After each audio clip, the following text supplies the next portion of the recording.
There's a little bit of finger pointing going on, but it's a little bit subliminal. And everybody says it's all on me, but then they say something else that makes you believe they think it's all on somebody else. We'll talk about that in just a second here on Locked On Jaguars.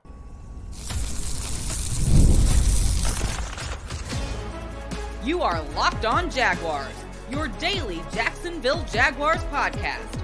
Part of the Locked On Podcast Network, your team every day. That's exactly what it is. Your team every day here on Locked On Jaguars. We thank you for making us your first listen. You can find us on our YouTube page if you're watching podcasts or wherever you happen to listen to podcasts. Today's show is brought to you and sponsored by Game Time. Make sure you download the Game Time app, man. And then when you do that, create an account and use the code LOCKEDONNFL for $20 off your first purchase. That's LOCKEDONNFL, all one word. Shout out to the everydayers that join us here every single day on the Locked On Podcast Network. We thank you for doing that. I'm going to tell you what we're talking about today. Trevor Lawrence in segment 3, a little average. Man, ain't that the word that I use? MEH, man, that's what it is, all right? And we can't sugarcoat that anymore.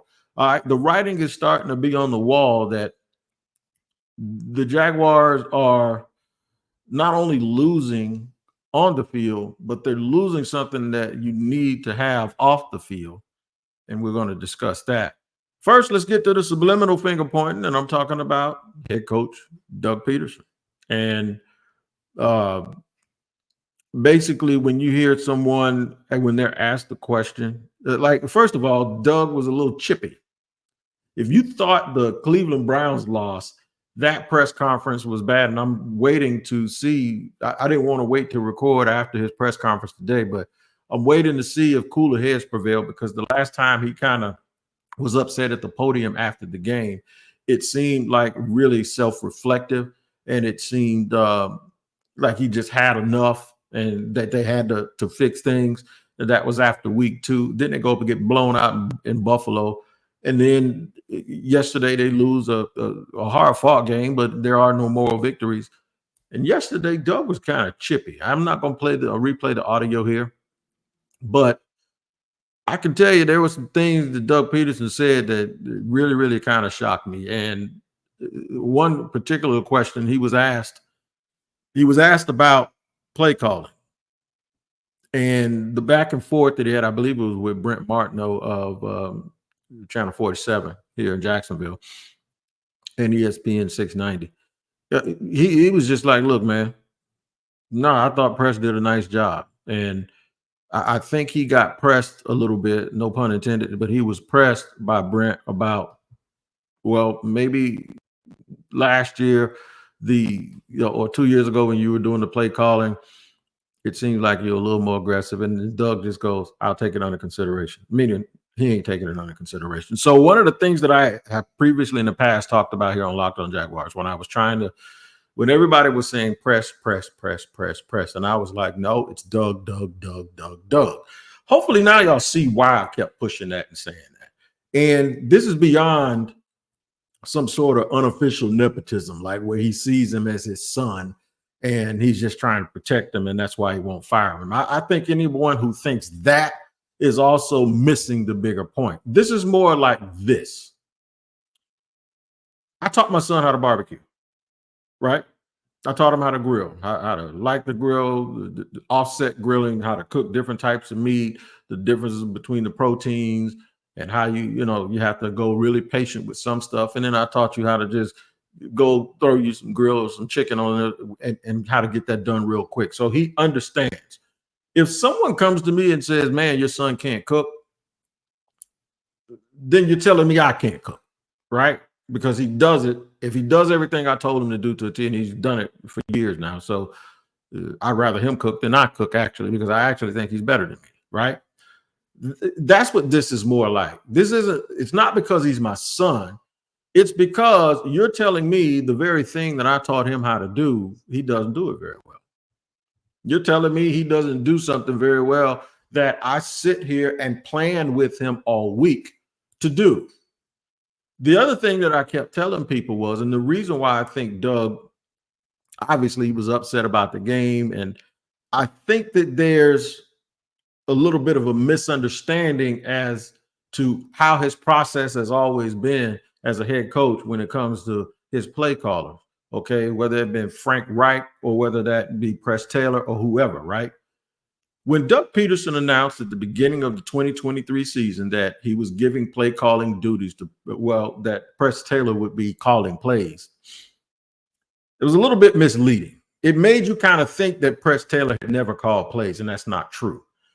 What I was told, and this is what I was told by people that knew him in Philly, and these are people that were on the sideline, okay?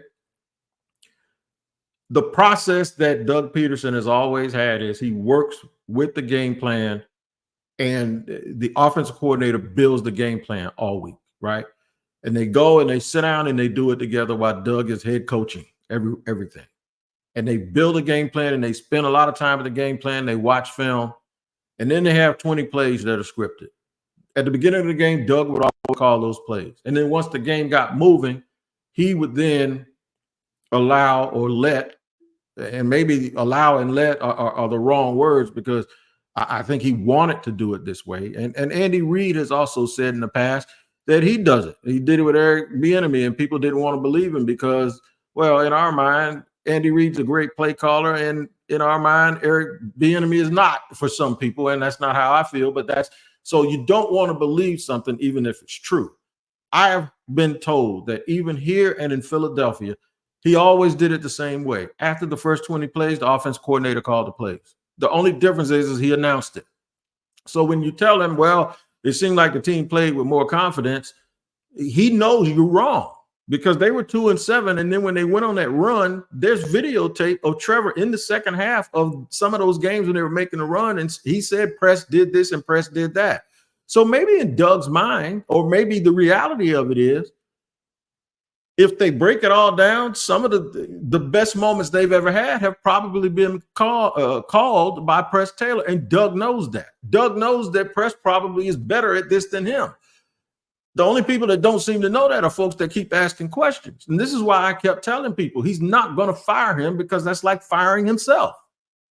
But now it's still being framed that he's trying to protect Press Taylor. Doug is trying to protect himself. And I think when people really, really get that through their head, they'll understand why maybe he got frustrated with some of these questions, but they'll probably also understand why asking a man to fire somebody who does exactly what that man tells him to do, he has on a headset, he hears everything, is like asking him to fire himself. There's something that he said yesterday, and I don't know if it's true, but I can tell you this: when it gets to this point, that's when the writing is on the wall, and that's why I'm going to talk about this in segment number 2. He basically said, we can't go out there and do it for him. Who is he talking about? I think he's talking about number 16, his quarterback. I'll tell you why I think that in just a second here on Locked On Jaguars. First, I got to let you know about the Game Time app. Talk about buying tickets to games. You need a ticket to the Jaguars game when they put on those retro uniforms and put Tom Coughlin into the Ring of Honor. Well, you know where to go if you got to wait till the last minute, and that is Game Time, because they specialize in last-minute tickets. They have a new feature called Game Time Picks that makes getting tickets for your favorite live events even easier. Game Time Picks filters all the fluff to show you only incredible deals on great seats, so you don't have to waste time searching through thousands of tickets. Whether it's monster trucks, a play, a comedy show, theater, it does not matter. Game Time will take care of you. So take the guesswork out of buying tickets with Game Time. Download the Game Time app, create an account, and use the code LOCKEDONNFL, LOCKEDON NFL, for $20 off your first purchase. Terms apply. Again, create an account and redeem code LOCKEDONNFL for $20 off. Download the Game Time app today. What time is it? It's game time. All right, segment number 2 here on Locked On Jaguars. Where is your team every day? Talking about Doug Pederson and the subliminal finger pointing that I heard yesterday. You know, a coach can say, you can write about me, and this is paraphrasing him now. I can actually read it verbatim to you. You can write about me. You can say whatever you want to say about me. It's really odd the way this came out. This is the not necessarily the question verbatim, but this is what it's about. This is how we get the press releases. It says on if he'll consider taking over play calling. He said, for what? Y'all heard what that man said. He said, for what? And this is not me co-signing him, but this is just me telling you and framing this for you the way that I hear it through my lens, or I don't hear it through my lens, but you get what I'm saying. He says, I thought he called a great game. He is Press Taylor. He says, as coaches, we can't go out there and make the plays, right? It's a two-way street. So you guys can sit here and point the finger all you want, and that's fine. Point it right at me. I can take it, okay? I can take it. So whatever you want to ask me, say, write, go ahead. And then the very next statement alluded to on if he could provide a voice of confidence by taking over play calling. He says, I'll take it into consideration, which means he ain't taking nothing in consideration. So there's a little Chippy Doug, right? I like Chippy Doug. I don't like Chippy Doug being chippy about the thing that he's being chippy about, but I like Chippy Doug. I don't necessarily like it for my colleagues that asked the necessary questions that they felt appropriate to ask. But in there, you can see exactly what I've been telling you is true this entire time when everybody was saying fire press, fire press. He is not going to fire somebody he thinks is doing a good job, because that person is likely doing exactly what he either told him to do, what he taught him to do, or what he would have done in those situations. So now he says we can call the plays, but we can't execute for you. Well, who's he talking about? The only person that touches the ball every single play is the quarterback. Whether it's handing off, whether it's making pre-snap reads, whether it's making accurate throws, which Trevor struggles with at times. Doug also alluded to the fact that they had plays that could have been made and Trevor missed them. He says we got to hit those. He says it's only one or two plays that could have changed the whole game. And he ain't tell one lie. We at some point have to understand that this is not a singular issue that is plaguing this team. You don't go 0-4 and find different ways to lose every week, and it's all just one thing. I mean, the one guy I can tell you, Luke Fortner, ain't nobody going to apologize to you, because what they probably said about you last year is true. That's the center for Jacksonville, who was the starter for the last 2 years.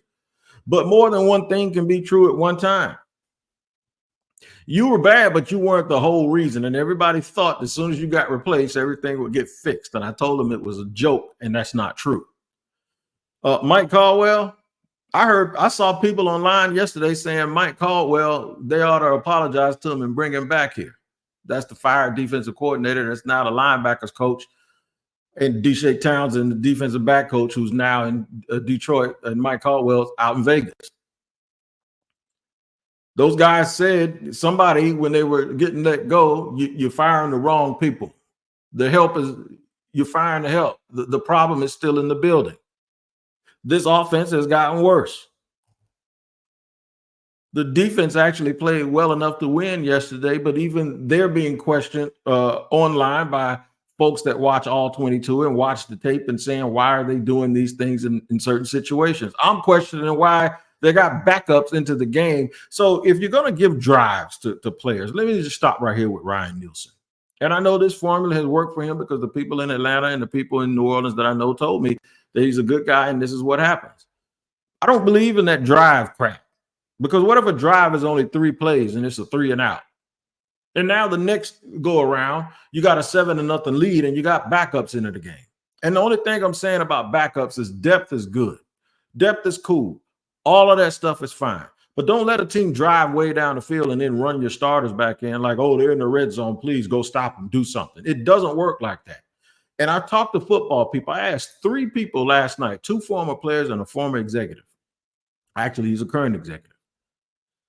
Hypothetically, and now all of them started out with this. Well, I don't know the reasons why they're doing what they're doing, but hypothetically, why on earth in the first half do you have backups into the game when you got a number 1 overall pick who's over there standing on the sideline, and he probably ain't even tired? You got a dude you paid $120, $130 million on the sideline. He's probably not even tired. You got Eric Armstead, who you gave a bunch of money, on the sideline, and he's not even tired. Why do you have them not into the game? Not in the game at that point? To me, it just doesn't make any sense. You're worried about them being tired at the end of the game. You better worry about them holding on to this lead that they did not hold on to. It's because you're moving guys in and out too much. And then I look at the opponents, and all I see is the guys that they picked high, and I see the guys that are making a bunch of money on the field until they get tired. And then once they get tired, they go out for a play or two. I just don't get it. I don't understand it. And there were people calling for Mike Caldwell to come back yesterday. So basically, when they fired everyone last year, it was CIA, just like I thought. CYA, it was covering themselves up, and they had to do something to calm down the natives and make everybody think. And this is another reason why last year, during those games when everybody is coming down, folks want their pound of flesh. They find that one thing that they could, whether it's Luke Fortner or whether it was the defense and the calls, that defense wasn't going to work without Vita Vea anyway. So that's on Doug Pederson too, for wanting them to run the defense without having the proper personnel to run it. It just, to me, it just makes no sense that people grab a hold of one thing so much that they think that if you just fix this one thing, it'll fix everything. And I don't know how many times I said it, but that is not true. And now there's a whole staff of people that are probably standing back like Shannon Sharp, pointing, saying, see what I tell you. What I tell you. You dumped the wrong cargo, or you fooled people by dumping some cargo, making everybody think that that was the entire problem, and it's not. The writing is now on the wall. And this isn't about whether or not Doug Pederson is a good enough coach to make a franchise win or not. It's not about that. At this point, this is what this is about. Doug Pederson is not the one that's going to turn this mess around right now and make it go in the other direction.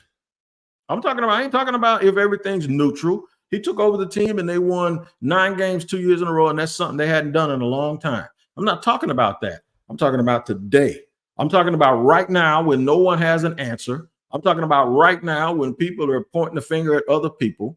I'm talking about right now when they've already fired a whole defensive staff, brought a new one in, had everybody thinking that that was it. And I'm hearing rumblings that he ain't happy either. There's a common denominator here. It's the team building aspect of it. And while I'm a big Trayvon Walker fan like everyone else, it does not help that Aiden Hutchinson is sitting there looking like he's headed for the NFL Defensive Player of the Year. Whether you think one guy is better than the other right now, that's not the point. The point is at least they got a player and they know exactly how to use him, and he's doing exactly what he's supposed to be doing. So all of these things are going to now come into question. Another big thing that's going to come into question is Trevor Lawrence him? We have defended Trevor because even just like yesterday, you saw the talent, man, especially in the second half, early in the second half, he was dealing. He can make throws that a lot of people can't make, but he also makes a lot of throws that a lot of people shouldn't even be trying to make. And he can miss some very, very easy throws. And we can easily put that on the fact that the offensive line always has him running. We could easily put that on the fact that he's used to getting hit. We can say it's bad offensive design, and we can even call it archaic play calling and archaic offense. But at some point, who you are as a quarterback steps up. Yesterday, the offensive line actually played well. And that's been my biggest criticism of this team. They actually ran the football. They had 160 some odd yards rushing yesterday. But they can't run it when they need to. And that's when they get on the 1 yard line and have 3 cracks at it. This is about the 3rd time Trevor Lawrence has failed on the goal line in a quarterback sneak. They need to stop running it. You have to figure out a way to win games. I saw Sean Payton yesterday win a game, and his quarterback had 60 yards passing.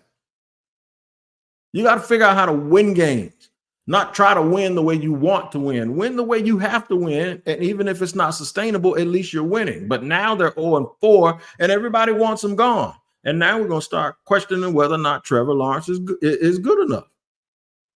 Trevor Lawrence right now is an above average quarterback. That's all he is. Whatever you put on tape and however you play is exactly what you are. Should a great quarterback, or can a great quarterback not be able to display who they are even if everything around them is bad? I've seen it in the past where dudes were able to, you could still tell they were good. They just had a sucky team. Trevor has some bad habits in the pocket. We're going to discuss those bad habits, and then I'm going to tell you why. I think if he's not ruined, they're close to doing it. We'll discuss in just a second here in the third and final segment on Locked On Jaguars. After I let you know about today's sponsor, which is FanDuel, America's #1 sportsbook. You can start the season with a big return on FanDuel. So when you get the hunch in the middle of the game about other scores, you can check out the latest stats, view live play-by-play, and so much more on the same page where you place your bets. You no longer have to push buttons and go to another screen and let it refresh. Nah, it's right there in front of you. FanDuel makes sure all of the information is right in your face, because that's what the #1 sportsbook in America does. You'll get started with $200 in bonus bets, and that's guaranteed. That is $200 guaranteed when you place your first $5 bet. Not when you win your first $5 bet, when you place your first $5 bet. That's FanDuel.com, America's #1 sportsbook. It is the third and final segment here on Losing Monday. I'm not going to call y'all losers. I'm just going to say Losing Monday. The Jaguars fall 24-20 to Houston Texans in a valiant effort they put forward. The players played with a lot of pride and just didn't execute. If they'd executed like they did yesterday against Cleveland, they would have won that game. They weren't going to win the Buffalo game. I don't care if you gave them a baseball bat and some brass knuckles. That just wasn't going to happen. And then they've just found a way to continue to lose and to continue to go down into this hole. Trevor Lawrence has lost his last 9 starts. And the national buzzards are circling. All of the people, I'm surprised I ain't heard from Richard Sherman, because every time Trevor do something bad, he just hit me with one thing. I told you, Wig. I'm surprised I heard from him this year. And I might be calling him, I might be calling it and speaking it into existence, because I might get a text, or not necessarily a text, but a tweet, what I tell you. And I won't even have a rebuttal for it. The quarterback just does not look like the generational player we all thought he was. Maybe the Jaguars have a lot to do with that. Kevin O'Connell, the coach, ironically, Kevin O'Connell, who we thought was going to get an interview here in Jacksonville, said yesterday, I think he was talking about Sam Darnold. I don't know if he said it yesterday, but I saw it yesterday where he said more, and granted, ding, ding, ding, because this is something y'all heard from me. Bad organizations ruin quarterbacks more than bad quarterbacks ruin organizations. That's a fact. And sometimes you get a situation like with Sam Darnold and Baker Mayfield, where they bounce around a couple of times until they run into the right situation. And in that right situation, they get right. And they start playing better. Well, Trevor has a $275 million contract, so he's not going anywhere. So your only chance of getting a definitive answer about whether it's Trevor Lawrence or whether it's anybody else or whether it's all the things around him, you just got to change the stuff around him. And you can't change all of the players, but you can damn sure change the coaching staff, especially the offensive coaching staff. Because I can tell you what, Mike Caldwell and Deshae Townsend and the rest of them and Brinson Buckner, they have nothing to do with this foolishness that's going on out here on this field now. And I'm not going to put it all on Ryan Nielsen. It's just that everyone thought that getting Ryan Nielsen would cure all of the ills. And the defense, I got to give them credit. Guys like Ventrell Miller and Monteric Buster Brown played lights out yesterday. And maybe that's, something for Trent Baalke, the GM, to walk around and peacock about, like, those are the guys that I picked. Yeah, those are guys that you picked, but those aren't the guys that you paid. You got me? The guys that you paid have to play better. Now Josh Allen has he's in the concussion protocol, and we don't know what his status is. For him, Josh Hines Allen, I hope he's okay. He's a good guy and a really, really good football player. Roy Robertson Harris showed up yesterday. He hadn't done much of anything, and all of a sudden now, I guess you can walk around and point to the guys and say, that's a bulky guy, that's a bulky guy, that's a bulky guy. All of them are bulky guys, right? And all of them collectively are 0-4 this year. Tied for dead last. Right now, I think of the draft, they'd be picking the top 3. I got people talking about they're on Travis Hunter watch. Whoever they draft next year needs to be drafted by somebody else making the pick here in Jacksonville, because Trent Baalke has to go. At this point, Doug Pederson has to go because they can't get rid of the quarterback. They just paid him a bunch of money. I did have 3 people yesterday, those 3 people I talked to, that tell me they didn't have to pay him this year. They could have waited. And that's a question. If you could turn back the hands of time, if you're the Jacksonville Jaguars, if you're in charge and you hadn't paid Trevor Lawrence, would you pay him now? Would you even give him a 5th-year option now? After watching these other quarterbacks come into the league like Jaden Daniels and look like they've been here for forever. I think the appropriate thing is you're going to have to give him his 3rd coach and his 3rd system. Now that you paid him, you know the talent, you know the upside. I keep just saying it. I think they put too much on him. And granted, that sounds like an oxymoron, saying that you put a whole bunch on a real talented dude that is a generational prospect. But the bottom line is he probably needs what Jim Harbaugh is doing with Justin Herbert. I don't need you to be a hero. And someone mentioned that yesterday on the telecast, that I think they inferred that Doug said that Trevor doesn't have to be a hero. He just has to do everything that he's supposed to do. The point that I made is stop comparing him to Patrick Mahomes and tell that dude to go beat Troy Aikman. That's exactly what Josh Allen has done to get off to a 3-1 start. But Troy Aikman was surrounded by a great supporting cast. I don't think the Jaguars have a great supporting cast, offensively or defensively. I think they have some good pieces. I don't think they have a supporting cast. Not like that anyway.